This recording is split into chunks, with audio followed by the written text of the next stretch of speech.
All right, folks, it's time to start off with World Edition. Starting off a little bit late, but that's all right. We've got a lot of things going on in the world, including a second shooting in Minneapolis. So we'll be talking about that. I've got Rick Rosner with me, and I think I've also got Dr. Sharif. At least he was here earlier. We'll see if he makes a return trip and all along those lines. But there's a lot going on in the world. So I'm going to bring Rick in, and we'll talk about what's going on in the world, including the second shooting in Minneapolis. I understand it was a nurse that was killed, and this time. 37-year-old nurse Alex Preddy. He worked with veterans at the VA. I understand it.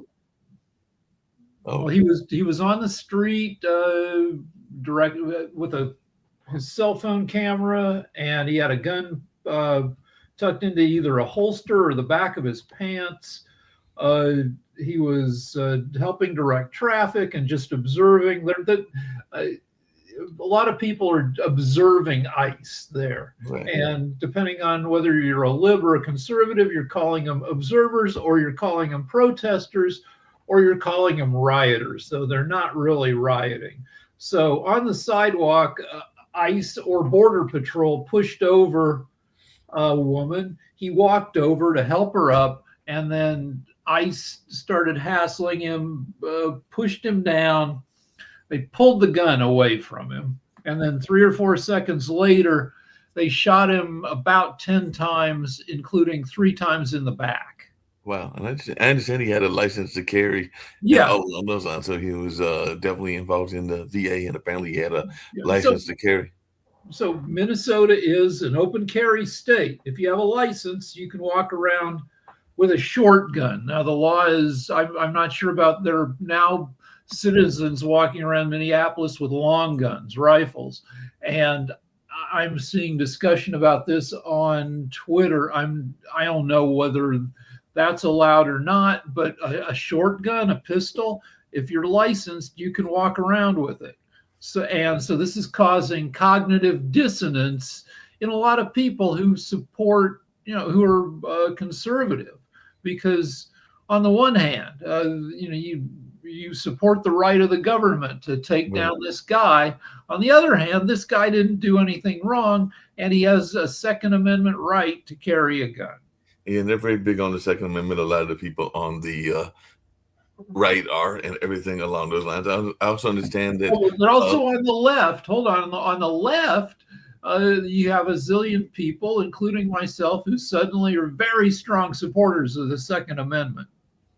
Right, because you're thinking about carrying a gun, and I understand that we might be heading for another government shutdown. Even though I was watching News Nation, and there was a young lady that is one of the representatives from Maine, because Maine is now being targeted as well, and she was saying that if Homeland Security and their funding is taken off, that they might get a lot of things passed in this new amendment and everything like that, and that might be a way to avert the shutdown. But it does look like there is a shutdown threat that is looming, as Democrats are pledging to block some of the funding, but a lot of it might be around Homeland Security and the funding that they are getting.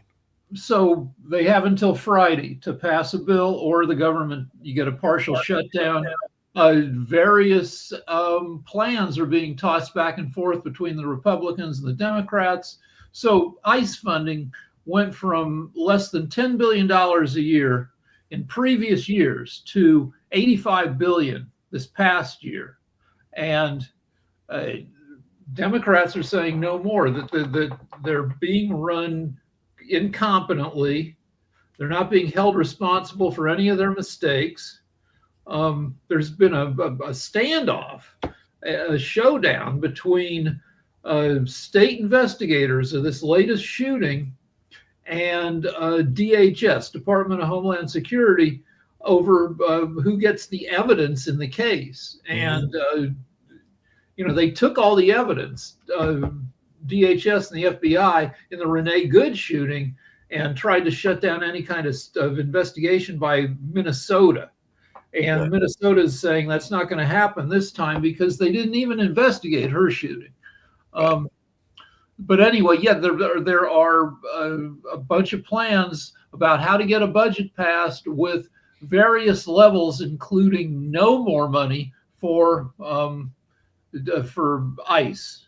Now, some of the conservatives are trying to paint all of the things that are going on as massive amounts of agitators and all along those lines. I know that Lance has said that. And like I said, I was watching News Nation yesterday, and Byron Donaldson, who is definitely a very conservative gentleman and is running for governor of Florida, he was trying to make it seem like it was a bunch of instigators that were instigating the attack, and that there was not really anything to these shootings, even though there have been 2 fatalities. But he was definitely very much pro-Trump and was thinking that there was a lot of agitators. So, what is your answer to people like Brian Donaldson? Yeah, well, I mean that's garbage. The idea that these people are getting paid to protest is just Fox News BS. Right. A couple things. ICE protesters trashed a hotel in Minneapolis last night, where ICE is supposed to be staying. They broke some windows. They spray painted the hotel. They trashed some cars outside the hotel. Trump is sending Tom Homan, you know, that guy who looks like a boiled potato, who looks like every evil white guy ever in a movie, like in the 1980s cops movies, Yeah. the first, like Mel Gibson, Danny Glover, like fight the henchman, and the henchman might be multi-ethnic, but always the guy at the top is this evil ass white, businessman. Tom Homan looks like that, every 80s, big boss. And he's being sent to Minneapolis to straighten things out. It's interesting you mentioned Tom Homan, because that's one of the things that was mentioned on News Nation, was that there's apparently a divide as to how to handle the those folks that are coming in illegally or illegally and everything, and it's in Homeland Security and in some of the Trump administration. So apparently there is a divide between, say, the Kristi Noems and the Tom Homans and some of the other people in the cabinet and everything, because they even read a letter from one of the supporters of Trump, but they were basically saying go after the real bad hombres and not necessarily go after the cooks and the chefs and everything like that. So right, 73% of the people picked up by ICE have no criminal charges, don't have a criminal record. They might be here, illegally, but that is a misdemeanor. It's not and they're here to, like you said, to be your cook, to be your frickin', in LA, your gardener, your nanny, and other stuff. You don't have to be. I'm sure there are, out of the millions of undocumented, there are people who aren't just doing like a blue collar. I bet you there, anyway, and there are 49 other states, and a lot of people are saying, get out of Minneapolis, get out of Minnesota. Well, that's one of the things that the senator, I wish I could think of her name, or the congresswoman from, if you look up the ones from Maine, it wasn't Collins, it was one of the other ones. But that's one of the things that she was saying, older woman and everything like that. But she was saying that Maine is the whitest state of them all. I think she actually used that quotation. She said, "We're the whitest state of all. Why are you coming after us?" and everything like that. Because I think that it is one of the whitest states that exists. Also, somebody pointed out that Minnesota is a border state, but it's a northern border state.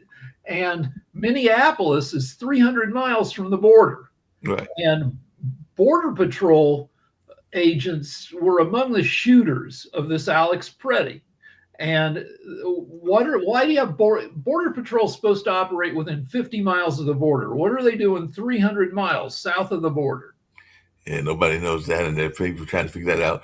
By the way, it seems like there are divides in other parts of the world as well, because apparently this person, Suella Braverman, has defected to the Reform Party. So she was an ex-Tory Home Secretary, and she's now defected to Reform UK. So Labour says Farage is stuffing his party full of failed Tories after Suella Braverman. Now, wait, did she flip? All right, so while you're frozen, I'm going to mention one more thing. Trump is deporting 2 Iranian gay guys back to Iran, which is bad because they don't love gays in Iran. Iran has just gotten done, or I don't think they're even done, with killing between 10,000 and 35,000 of its own people. for protesting against the government. And we're going to send gay guys back to Iran where, you know, they have no compunction about killing people they don't like. So that seems bad. Oh, you're muted now.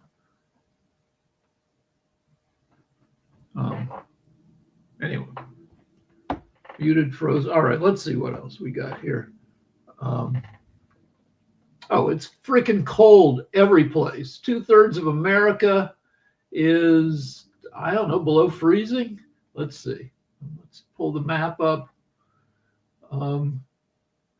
This article says that more than half of America is covered with snow.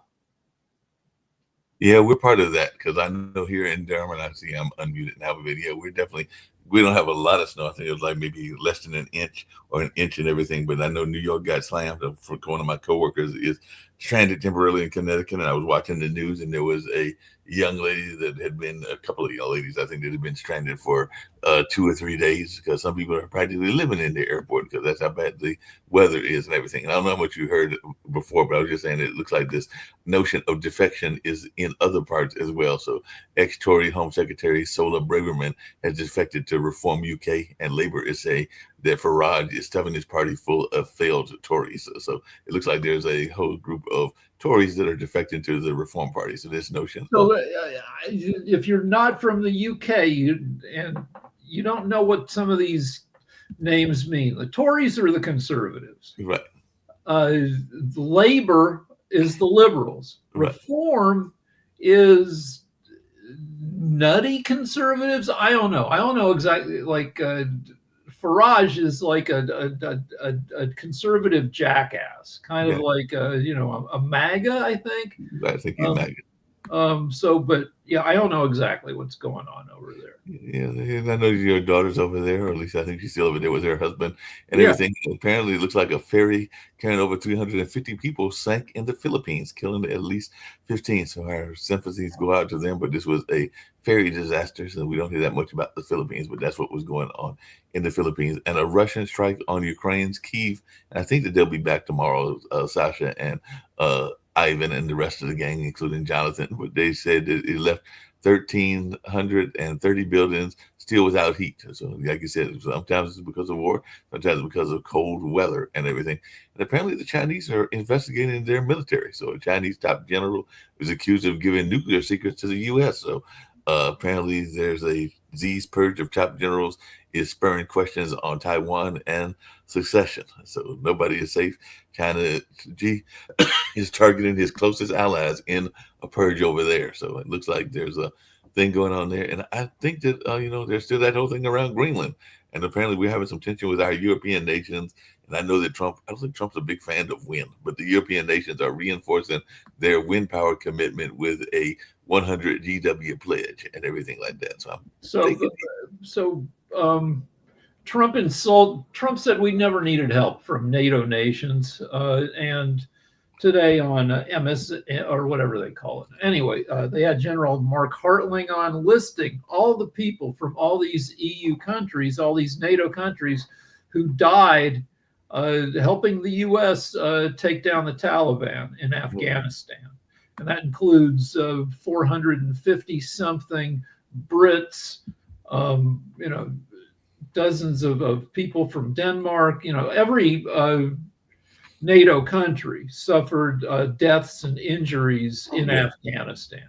No, in Afghanistan and the various wars that we fought and everything like that. But it looks like, particularly the world wars and everything, but it looks like some of our allies are now teaming up, because it says, one of the articles that I saw said that EU and India are exploring defense cooperation, as that's what a draft document released earlier today said. And India will be slashing tariff on cars to 40% in a trade deal with EU. So there might be a lot of cars coming from the European theater to India and everything like that. So it looks like there's going to be a long pending free trade agreement according to what India and the EU are doing. I heard an interesting parallel. It was a guy, when I was watching News Nation, it was a historian, a famous historian. I think he's like 90 something years old and something like that. But he was talking about, he made the comparison of the original 13 colonies, because, we're celebrating 250th anniversary, to the EU. So he said, if you want to think about what the original colonies were, just think of the EU and everything like that, because probably 13 countries that are unified in a similar amount of distance to what the original 13 colonies were on the East Coast and everything like that. That makes sense. And we never properly healed from the divisions from among our various states, because they punted slavery in the in 1789 when they wrote the Constitution. They had the problem of what to do about slavery, and we're like, well, we'll kick it down the road. And then it took another 70 years for it to become, an insurmountable issue. And then Lincoln gets assassinated. If he'd stayed president, would Reconstruction have been less shitty?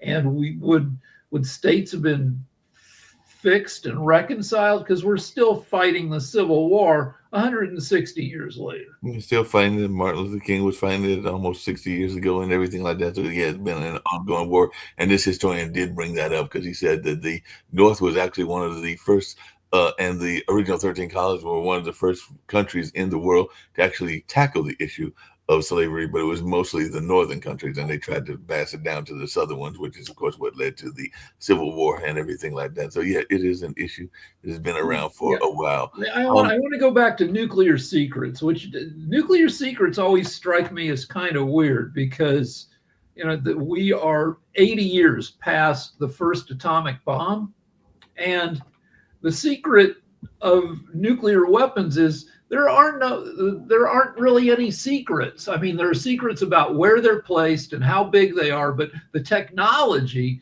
is crazy simple. You get enough of the explodey type of uranium, you spin it out until you get the lighter uranium, which is easier to explode. If you put enough of that together in a lump, it explodes. And so a uranium bomb is, you just take two pieces of uranium and you go boom, and you push them together, and within 1,000th of a second it detonates, and you've got a huge explosion. With plutonium, you take a sphere of plutonium and you smush it down with explosives placed around the outside, and the plutonium within 1,000th of a second blows up, and you've got a huge explosion. Those are the secrets. That's it. It's simple technology, and people got executed for sharing this. The Rosenbergs in the 1950s, they stole some of the U.S. nuke secrets, and the U.S. executed them for sharing those secrets with Russia. But the secrets are dumb and simple.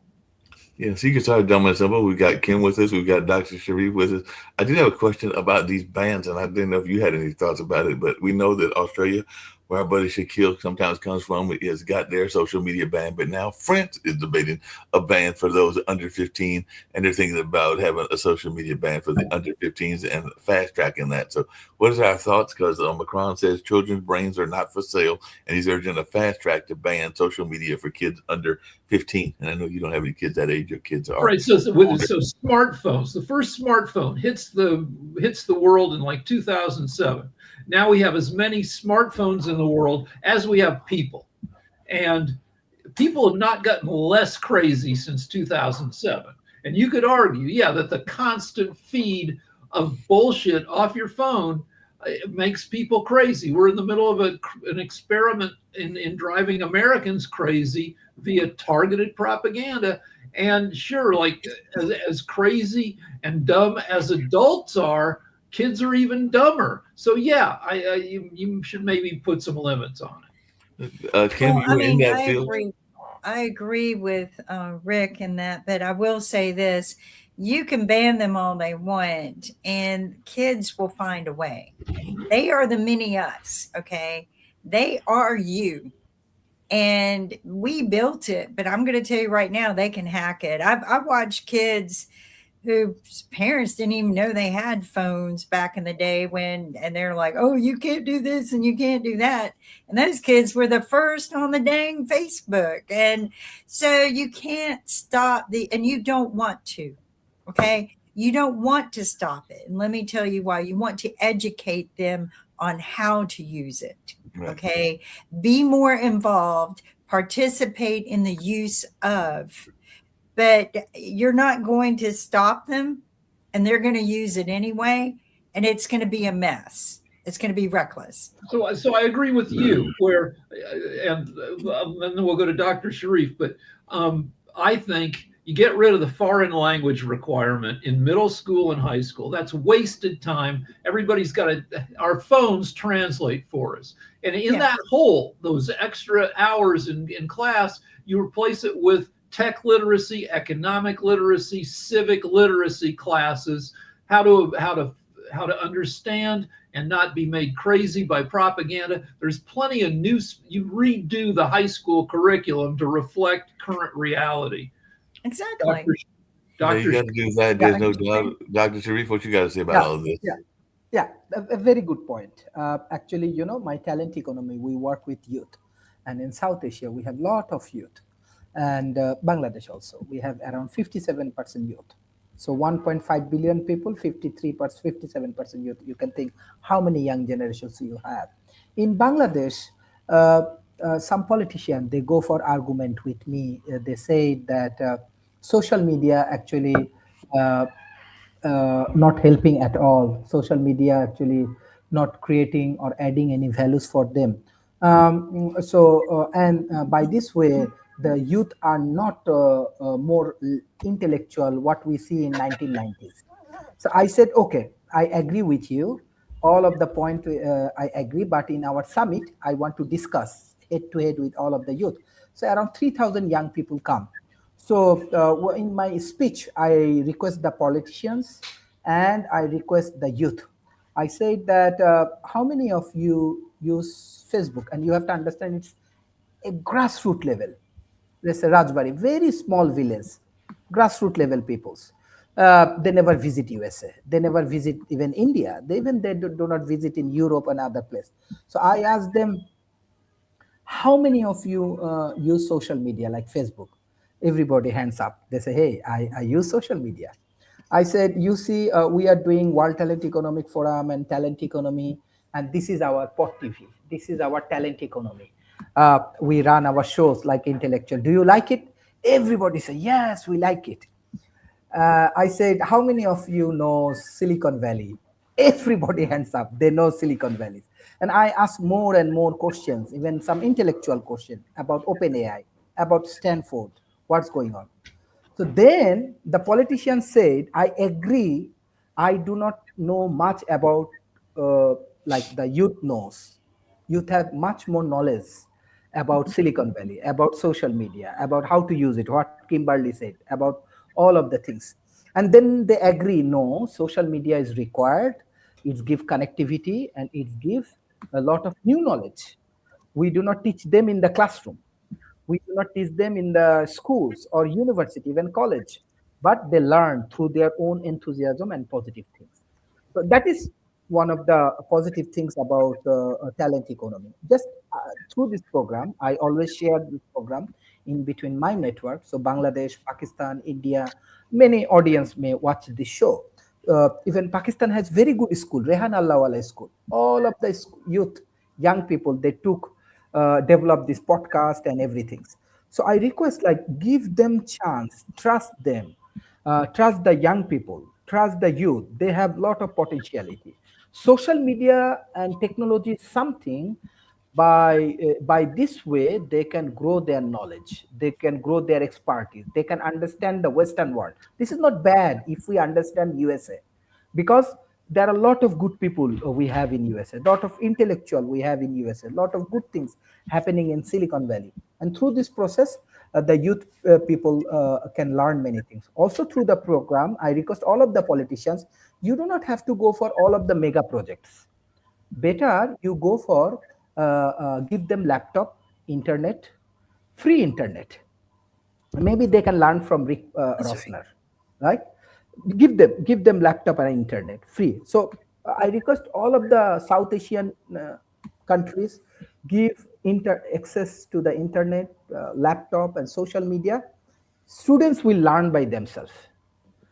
They can grow with the network, and they can run from Kimberly, from Markley, from Rick Ruffner, all of the brilliant people. Like, this is the talent economy ecosystem. Thank you. Appreciate it and everything. And Dr. Hey, Sharif, we can learn from you too. So I don't know. I'm full of I'm like Yeah, half you're not full of sawdust. garbage. I did have a question for Kim and everything because I know she's big into tech and technology, and even the internet, having been involved in the creation of some of the things that are very important to our internet trade and all along those lines. But what do you think of a lot of people using the internet as a form of not a form of protest, but a form of security? Because as Rick mentioned earlier, there were a number of people that documented the shooting of this gentleman in Minneapolis because they had their camera phones, and a lot of people got their camera phones at these various protests, whether it was George Floyd or whether it was even as far back as Rodney King and a number of others as well. I just wanted your thoughts around people that are having the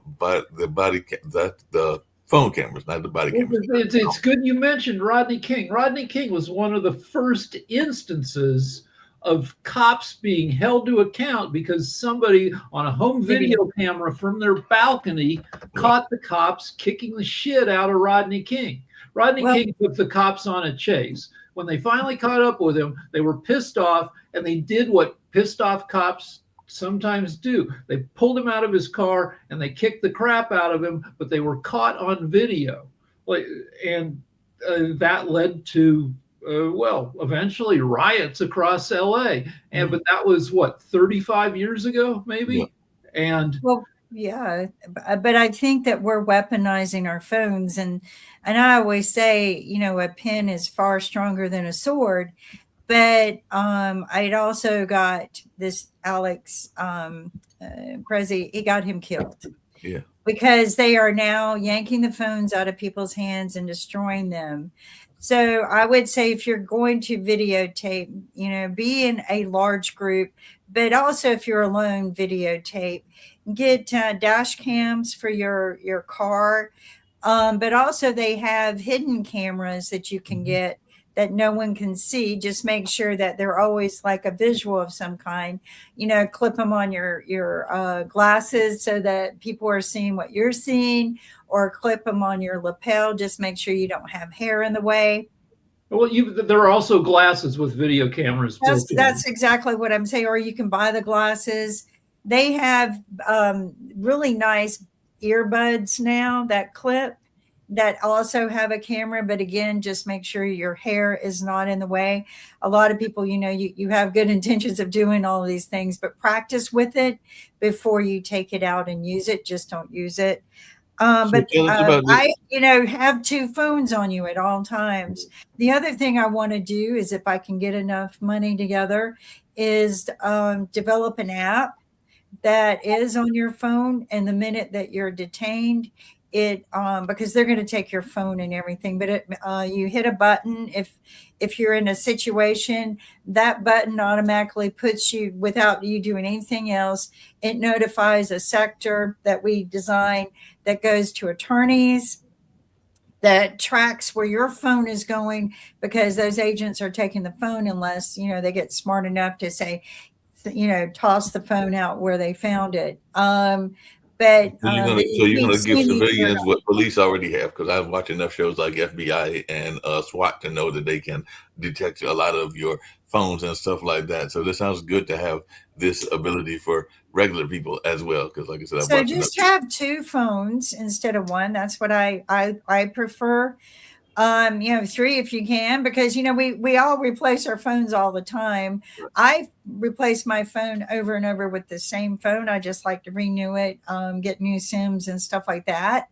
But there's nothing wrong with keeping an older phone.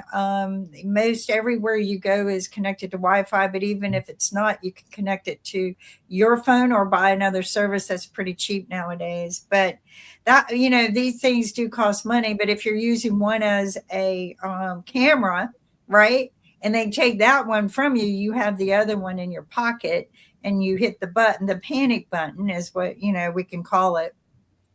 But you hit the panic button and then that immediately puts you into a vault somewhere that somebody's watching you. And we just need to raise money to build this system. But I think it would be good because we can get attorneys on retainer that will immediately go and help these people. I think that we're either going to have to go to DC and put an end to this, 1 million people, or we're just going to have to get smarter with the way we are protecting ourselves. I'm not going to call it resistance. We have to protect ourselves. So Definitely Iran, protect which has yourself.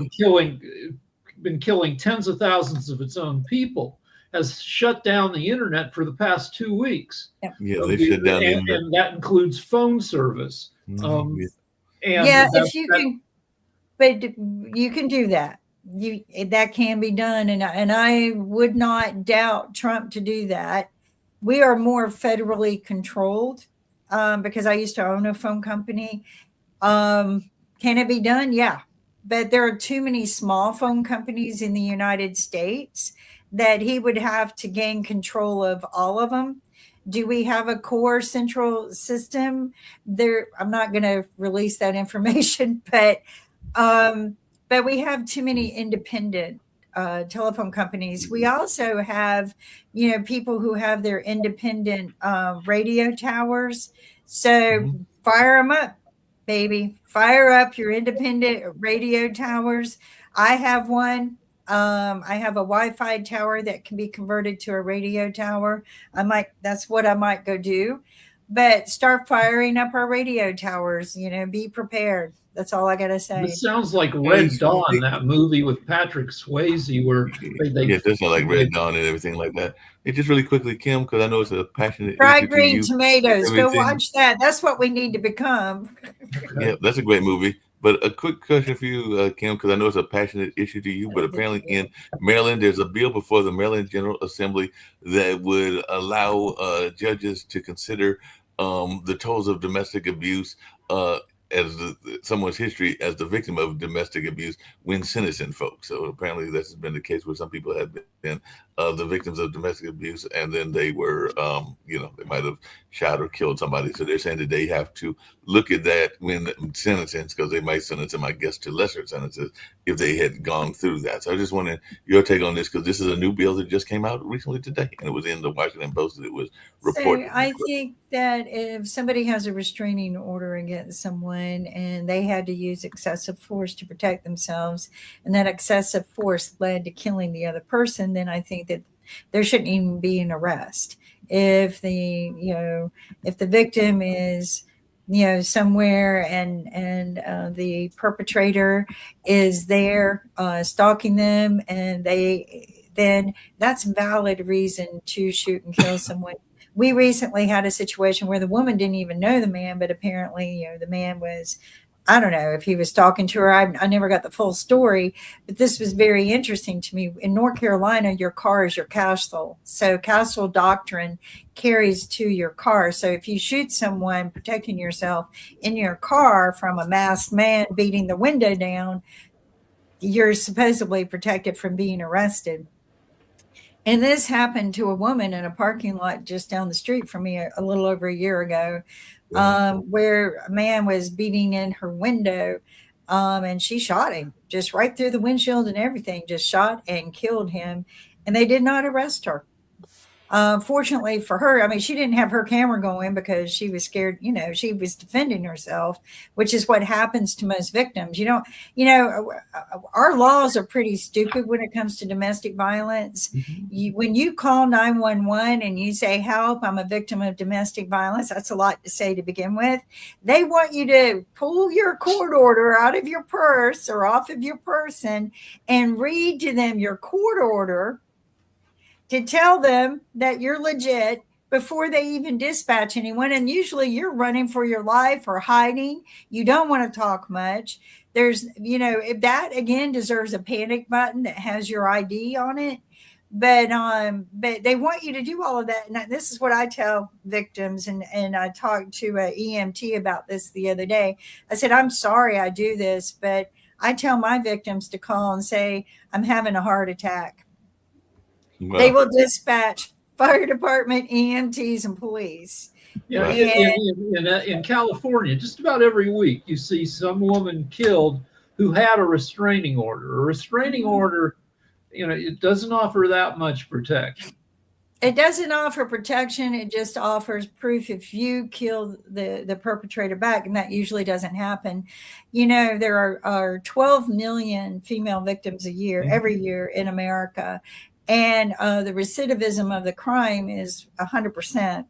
There has been no means of reforming any of the perpetrators in this crime. And what happens is if you arrest them, the victims are scared when you arrest them, and they're supposed to notify the victim when they release them. And that is a law, but they don't do it.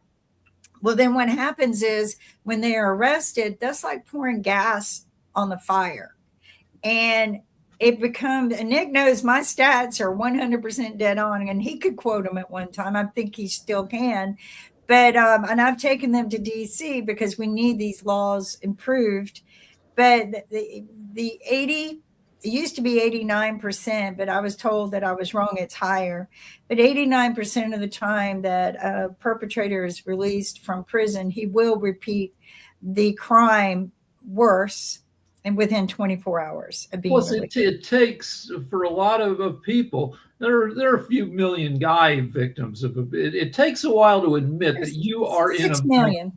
It takes to admit that you're in an abusive situation. Yeah. And cops are said to hate domestic calls more than anything else, right, because most dangerous. You show up to try to break up an abusive situation, and you often have both sides yelling at you. You try to take the guy away, and the woman hasn't reached that point yet, and she may try to shut you down. It's a mess. And domestic violence is the most dangerous crime that officers are dispatched for, and that's why I invented a product for them to use, or a tool for their tool belt. And we tested it from Conover, North Carolina, and Raleigh, North Carolina, all the way to DC for a Smart Cities project to get funding for it. And it was a tracking device that I developed back I invented in 2012, long before any of the tracking devices existed. And maybe they were being developed in labs, but I got the patent for it and everything. But nobody wants to invest money in preventive, and this would have prevented it. And the police even stood up and spoke about it because they used it, they tested it. So you put the tracking device on the abuser, and both. You put it on both, and everyone said a victim won't want to wear it. But what it does is it determines where each one is, and alerts are sent when the thresholds are crossed. So if they get close to the victim, the police are notified. But in many cases, you live in the same city, so we adjusted the thresholds. We had 3-tier thresholds, and so there's a warning. And that sends the victim a warning to get away. And then they're getting closer, and that sends a notice to the police department. And then there's they're there, within 100 feet, within the protective order. What it was designed to do was input the details of the protective order. So if it was for certain addresses, schools, workplaces, home, cars, we could put them on cars and vehicles, because cars were always a place of attack. So, yeah, so it's existed for a long time. The technology works. We've used it. What do you think about the nature of it helping with sentences? Because I think what this law in Maryland is supposed to be saying is that because it doesn't just impact those that are going against those that they were that had imposed the threat on them, but sometimes it causes people to get into other criminal activity. So that's what I think this law is saying, is that they can look at the impact of domestic abuse on maybe the reason that they became larcenists or robbers and things like that. They got involved in other crimes because sometimes they might be trying to do things for survival. The goal was to reduce recidivism. That's right. All it was supposed to do, was to help reform. So, but yeah, Rick, you have your hand up. Yeah, I want to talk about tracking technology. 50 years ago, when I was a kid, both libs and conservatives had issues with any kind of universal ID and any kind of tracking stuff. Now, libs didn't like it because of civil liberties issues, and conservatives didn't like it because in the Bible it talks about the number of the beast. That in the book of Revelation, that one of the things that the beast does is he marks everybody so he can keep track of everybody. And so conservatives used to think that this kind of ID and tracking stuff was satanic and dictatorial. Well, both sides. But now, 50 years later, we all walk around. We happily have tracking devices in our hands. Let me put it to you this way: because of the FCC laws, the government actually can access any ID and where you're located. And we know that our phones listen to us. I mean, it's a cliche now that you talk about something and 5 news articles, come up on your phone because your phone is surveilling you. And we laugh at it, but we're mostly okay with it. So what you're talking about, this tracking tech for abuse situations, seems perfectly reasonable. Since we've already given up that privacy, it might as well have a positive, be a benefit to us. Yeah, one of the things I did when I would pitch it, the minute, especially men, I don't like that. That is a horrible thing. It's going to take away rights. And I look at them and I immediately peg that they're an abuser. Like right off the bat, my mind goes, he's an abuser. And I go, no, it doesn't prove you guilty. It will prove you innocent. Right. If you are arrested and there is questionable doubt whether you're guilty or not, you wear it and you don't ever cross those thresholds, it proves your innocence. Right. Or if she is hurt, it proves your innocence. So I can't count the men who poo-pooed it. And immediately my brain goes, red flag, red flag, red flag. Because if you don't want to prove your innocence, then what you're trying to do is, protect your guilt. There's this same thing with body cams on cops, where a lot of cops don't love body cams. But somebody made the point yesterday on Twitter that body cams have saved a number of good cops by proving that they didn't do anything wrong. I've yet to see, and I was there when the first body cams popped out at one of the conferences for police officers and everything, because I used to go and speak on cybersecurity as well.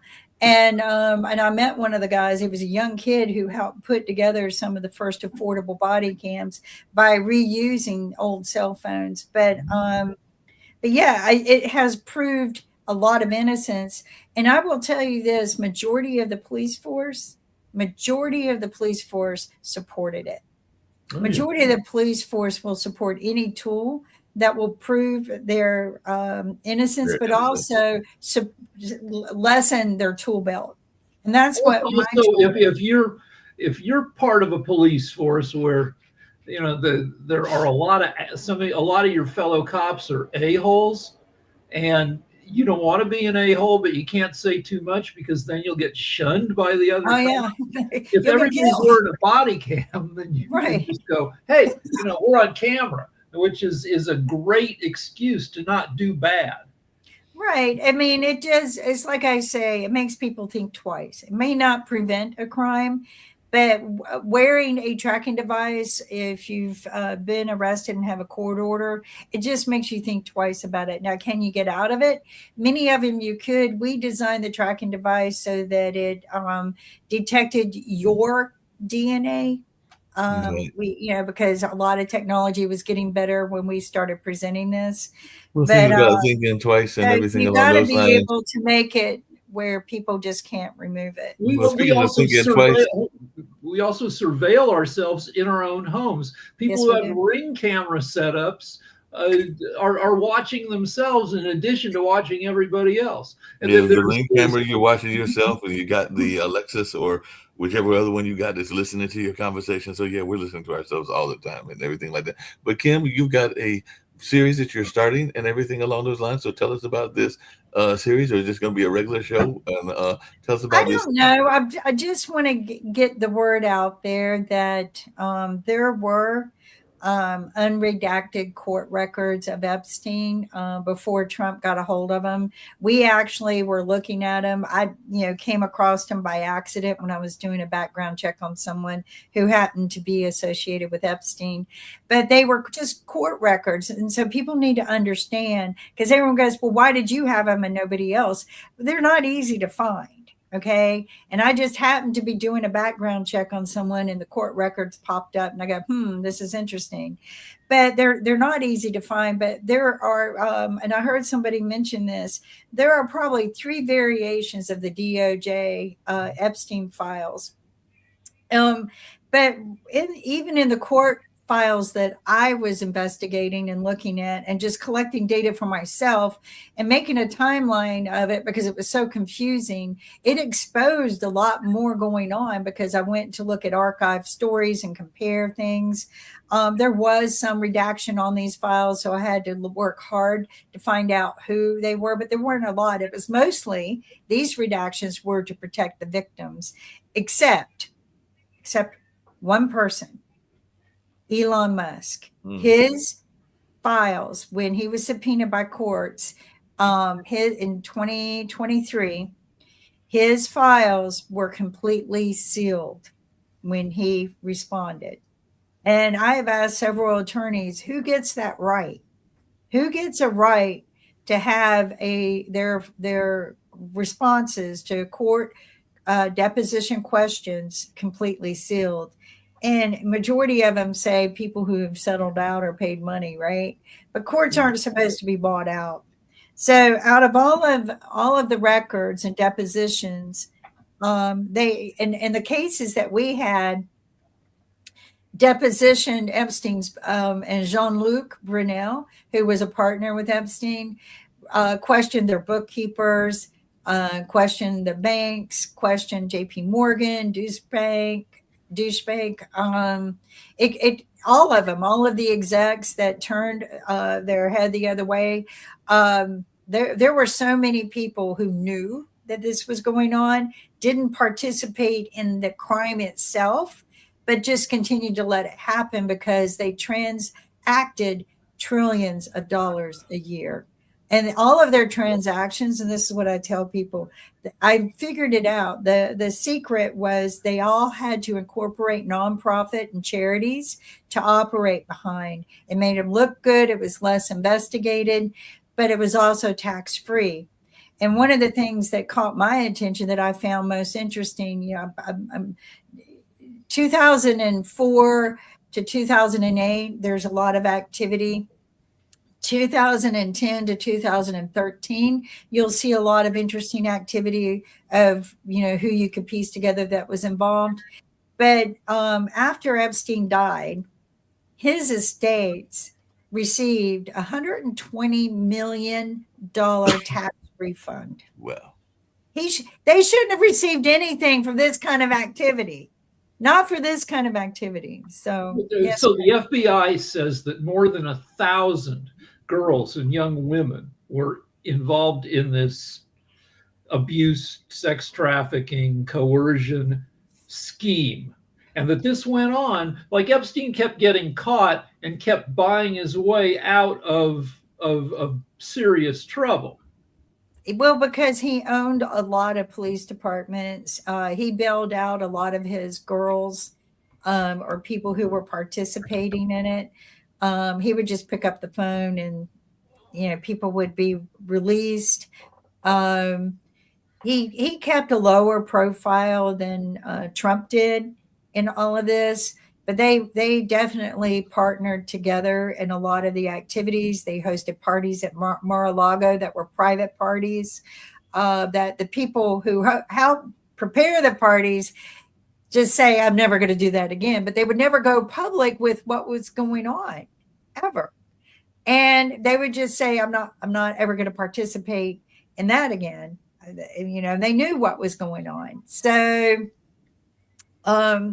there's a lot of speculation about a lot of things, and everyone said, well, who just lets their little girls go running off with the Epstein and Trump? And here's the secret that they had. Epstein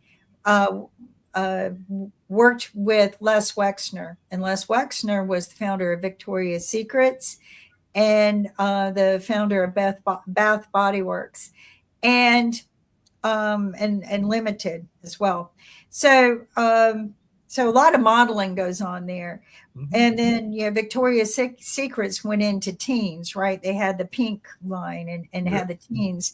But what was interesting in all of this is a lot of people don't know is Les Wexner, for whatever reason, assigned complete power of attorney of all his businesses and his personal life to Jeffrey Epstein. And that's where Jeffrey got you asked what, so Palm Beach, or where this whole thing took place, has the rich side and kind of the poor, kind of white. So it has the extreme poor side.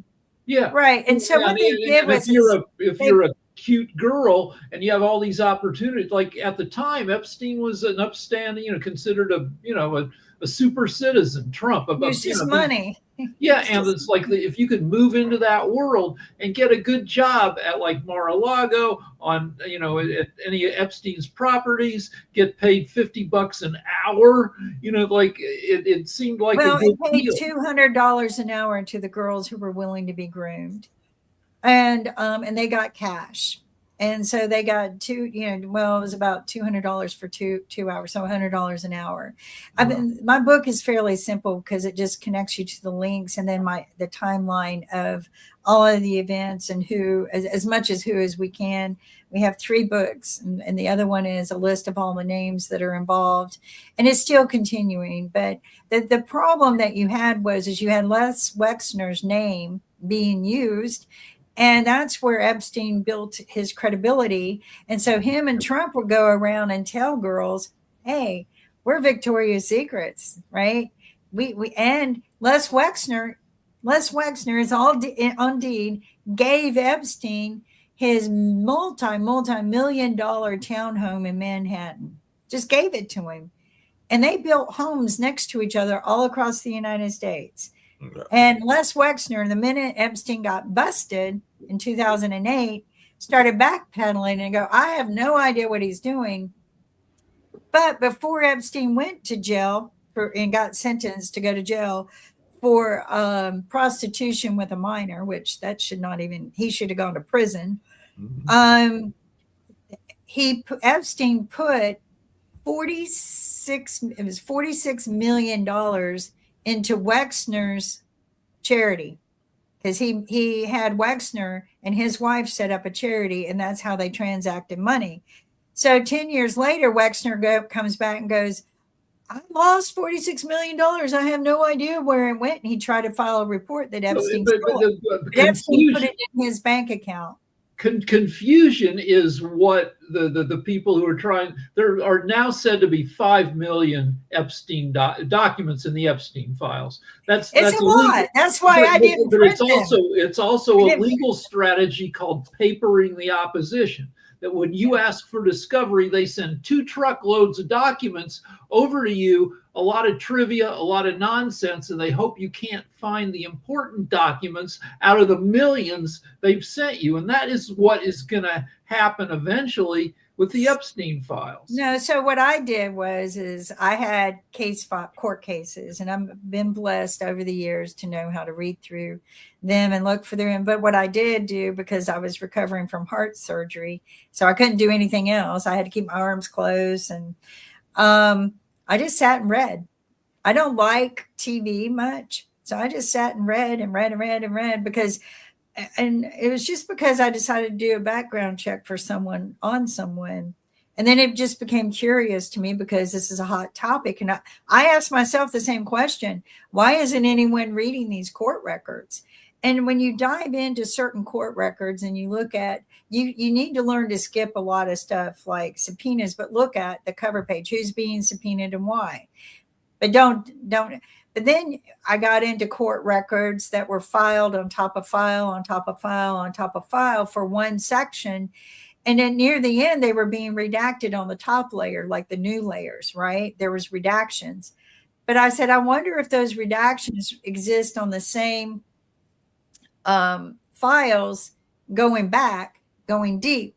So I would go look at the older filings, and I would find that they screwed up and didn't redact all of them.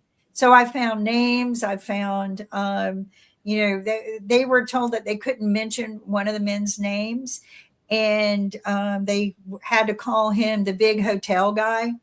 So that, and when you watch the depositions and listen to him, or if you read through them, they had to call him by big hotel guy. Well, immediately I thought that was Trump, and it wasn't. Okay.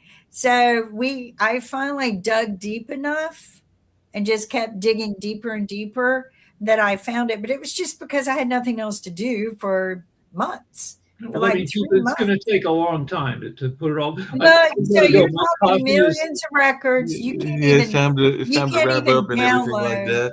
Well, we're running a rerun, so we can keep talking about this. You can, but I when I drink coffee, at some point I have to. Oh yeah, you got to go. So we're going to end the show. Yeah, we're getting to end the show. I was just going to say that sorry about that. I don't know when I'm going to do the show, but I'd like to invite people. Okay. Apparently, the StreamYard show is going to be all totally reusable. So I just got that announcement that all studios are now reusable and everything. And then I just got a notice from Venezuela that the acting president says that she's tired of, that she's had enough of U.S. orders. So maybe she's going to put herself in the crossfires and everything. But she says she's had enough of Trump and his orders and everything. Well, there have been a lot of people and leaders in other countries that have finally said, until the United States gets another U.S. president, we don't want to do business with you anymore. Yeah, so my opportunities globally, because I work universal and globally, have become, I don't even want to travel globally to the places I have been going, because I feel like I'm putting my life in danger. So, and I never felt that way before. Heck, I've been to Colombia, South America, never felt scared.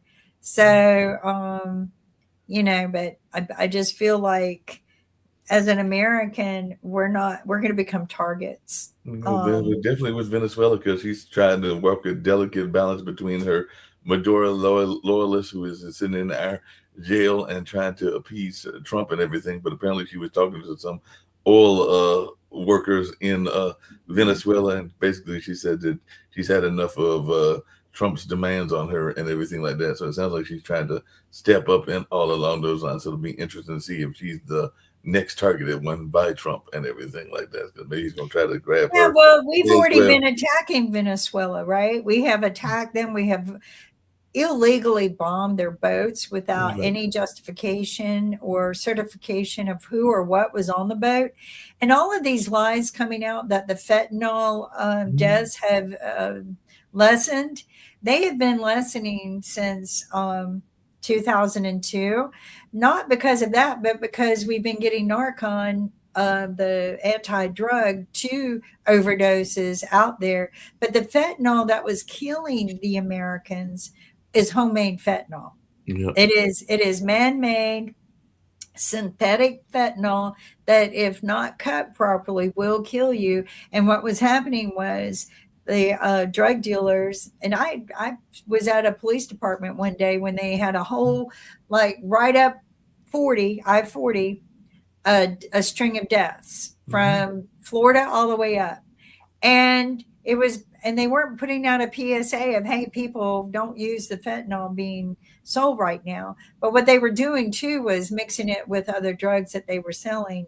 And again, it wasn't cut properly, because from what I was told, was a synthetic drug. And